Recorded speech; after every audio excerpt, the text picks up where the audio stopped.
Hi, I'm Mitch Resnick, Professor of Learning Research at the MIT Media Lab, where I lead the Lifelong Kindergarten Research Group.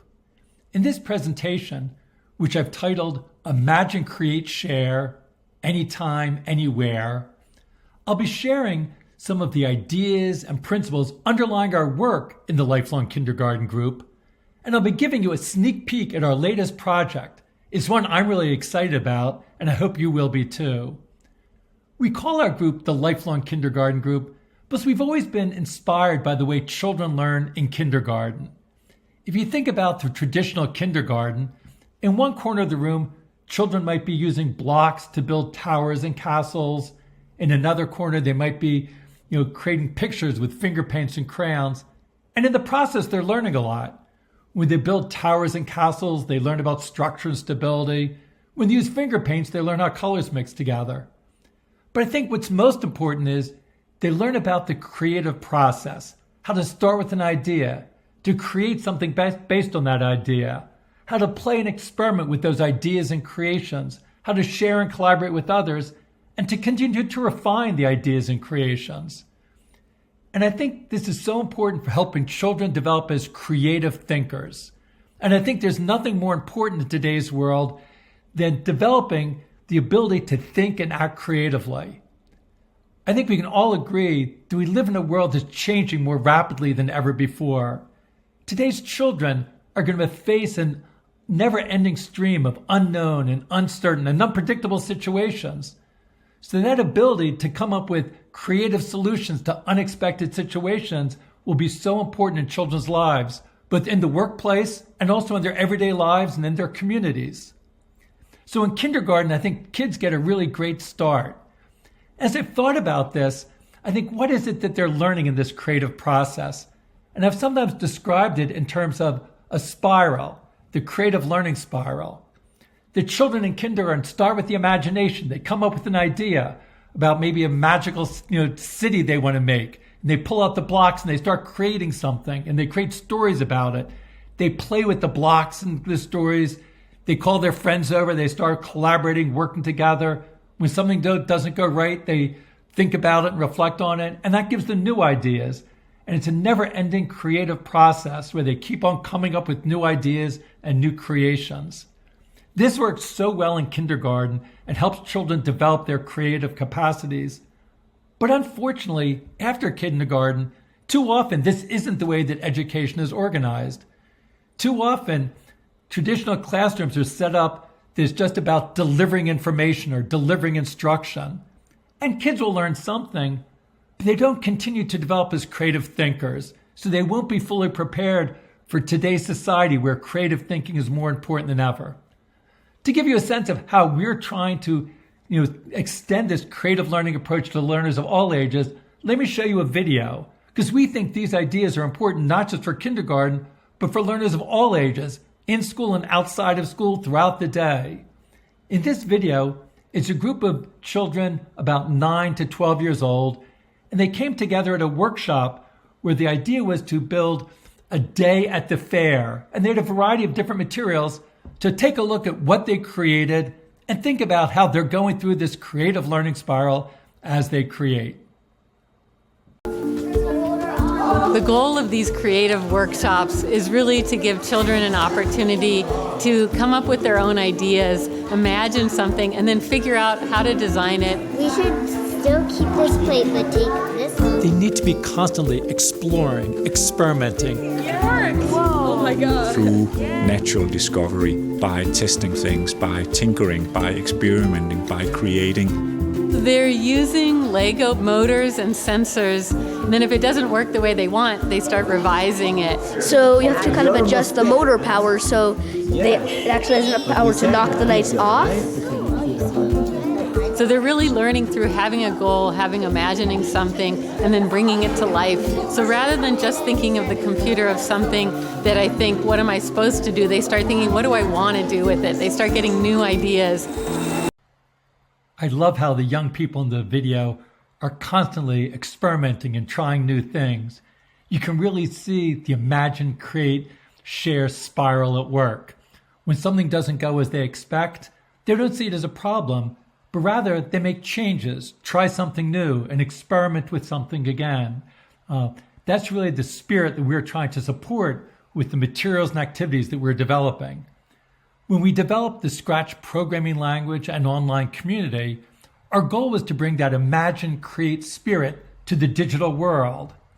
With Scratch, young people can create their own interactive stories and games and animations, whatever they can imagine, and then share their creations with others around the world. Last year, more than 40 million kids around the world created projects with Scratch. And what makes us most excited is the incredible diversity and creativity of the projects. Let me give you a little bit of a sense of it with the next video, which shows some examples of how Scratch is being used in South Africa, Lebanon, and India. Scratch is not like a computer language to me. It's more like my diary. I get to do my own story. It's more about your imagination because there's no limit to it, so you can do mostly whatever you want. إنه نحن هم صرنا ألعاب هونيك فينا نفوت على ألعاب بس هون فينا نحن نصنع ألعاب ونلعب فيهم نحن أو نخلي غيرنا يلعب فيهم.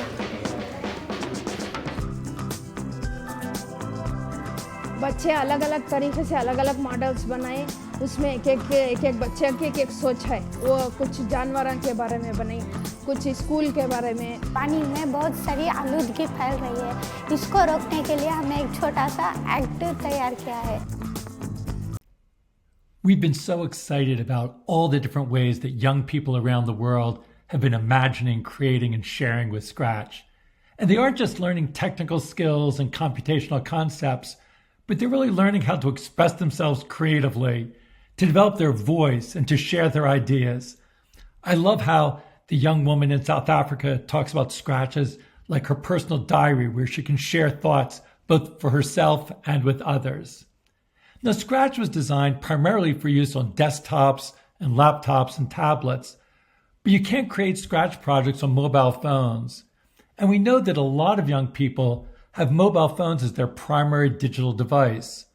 So in the last couple of years, we started thinking, how can we provide opportunities for young people to imagine, create, and share on their mobile phones? And that's what led us to start working on Octoplay. So with Octoplay, young people can, on their phones, again, using a graphical programming language, somewhat like Scratch, create their own animated stories and messages, and then send them to friends and family. Actually, the one you see on the screen here was an example on an early prototype of Octoplay. And a young girl with her mom, they were spending a day at the beach. And she saw a fish in the ocean, and her favorite color was purple. So she said to her mom, "I hope we see a purple fish." And her mom knew it wasn't so likely that they'd see a purple fish. But she said, "Look, with Octoplay on the phone, you could create an animation with the purple fish." So the girl took a picture of the ocean, here you see it there, then animated a fish that turns purple. And then she could send it to friends and family. So I think with this, we really see extending these opportunities for imagining, creating, and sharing, and you can do it anytime, anywhere, because you can bring your phone with you wherever you go at any time. This is still a prototype, but we've been so excited by the different ways that people have been expressing themselves with the Octoplay prototype. Let me show you a few examples. One popular way that people have been using the Octoplay prototype is to make greeting cards or holiday cards or birthday cards for friends. Here's an example made by a 9-year-old the first time that they were introduced to Octoplay. They were at a party and decided to make a birthday card for their uncle who was celebrating a birthday. But it's not just young people who are using Octoplay this way. Members of our own research group have been using Octoplay to share birthday wishes with one another. Here's an example of a card that was made for Allison. Hi, Allison. Let's go.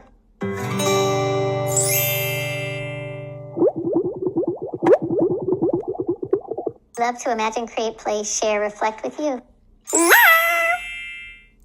One nice thing about creating on the phone is that it's so easy to use the camera to bring in photographs This is a photo from our own lab space. So people can bring in photos from their camera roll, take new photos, and also bring in voices and sounds. That's really a way to personalize the project. And I think with the phone, you really want to make things personal. With the phone, you can also have all types of sensors to take advantage of, like the tilt sensor on the phone. Here's an example project where someone put the phone on a Frisbee to make a steering wheel and then used the tilt sensor to control a car in a game. Touch the car and it sounds the horn. Phones also have a magnet sensor, so you can use the magnet sensor to trigger action, and you could even trigger actions like turning on the flashlight of the phone. Here's an example.